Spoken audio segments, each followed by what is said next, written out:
Hello नमस्कार दोस्तों। Bhojpuri industry में अब से अभी से सबसे बड़ी खबर आ रहा है कि खेसारी यादव भड़क चुके हैं विजय चौहान पे। जी हाँ दोस्त, दोस्ती गाना को लेकर आइए इस वीडियो में आप सभी को बताने जा रहा हूँ विस्तार रूप से आखिर खेसारी यादव दोस्ती गाना पर क्यों भड़क गए हैं विजय चौहान पर। आप लोग अगर सबसे पहले इस चैनल पर नए हो, चैनल को लाइक एंड सब्सक्राइब कर दीजिएगा मेरे भाई।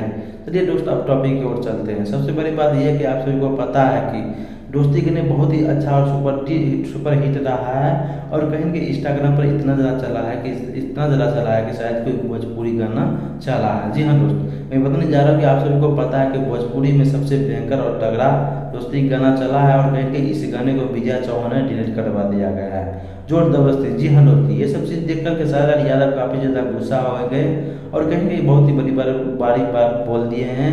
तुम जो है विजय चौहान बहुत ही गलत किए हो। अगर इस गाने को बैकअप नहीं करेगा तो तुमको जो है हम जल्द से जल्द सख्त कार्रवाई कर देंगे। ऐसे आप क्या सोचते हैं कि खेसारी यादव इसी एक्शन से आपको से कि नाराज आपसे कमेंट और देगा।